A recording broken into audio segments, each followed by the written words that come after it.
Chà, ở số đây bon chẳng là biệt này ca về lôi trên pi tình yêu kiếp sen mà can app ở si về lôi nắng cứ đôi thà bon miên Exilida chẳng thờ ạt bon hay nít cứ chỉ app ở si về lôi bao giờ chẳng tập bốn nắng cứ dân thử theo ca xe sale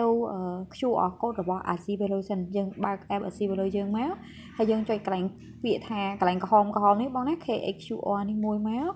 hay bong mờ ta không cái này bỏ bong chi Exilida nó bong lôi riết có lôi đợt là bà tha bong lôi riết bong vô bịa khề cho nên mới dân cho bịa print nghệ bịa print thằng cào này hết bong chẳng group thought nó nâng thua ca saleในក្នុង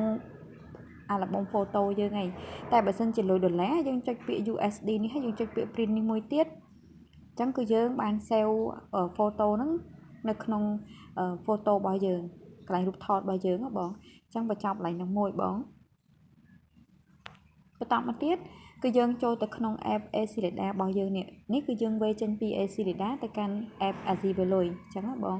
អញ្ចឹងយើងយកពាក្យថា scan QR នេះមួយមកបងវាលេខកូដសម្ងាត់ប្រតិបត្តិការរបស់បងហើយបងជ្រើសរើសយកពាក្យ select QR នេះអញ្ចឹងមិញយើង save ជាមួយនឹង KXQR របស់ Aziveloy អញ្ចឹងវានៅក្នុងកន្លែងហ្នឹងហើយអញ្ចឹងយើងមើលបងចង់ហ្នឹងហើយលុយដុល្លារឬក៏លុយរៀលអញ្ចឹងណាបងអូខេ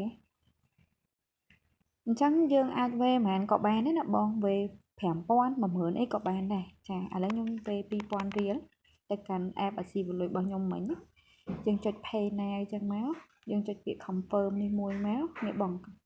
ដោយសារខ្ញុំជាភាសាអង់គ្លេសបងអាចមើលមួយតាមនឹងបានណាអញ្ចឹងឥឡូវលុយហ្នឹងគឺបានចូលទៅក្នុង app Aziveloy របស់យើងអញ្ចឹងយើងទៅបើកមើល app Aziveloy របស់យើងវិញបងចាបើក app របស់យើងមកចឹងឥឡូវលុយយើងបាន2000ហ្នឹងណាចឹងបងអាចវេចូលក្នុងនឹងសិនហើយអាចមើលវីដេអូមួយជំហានដែលខ្ញុំបានផ្ញើទៅបងមុននឹងអរគុណបង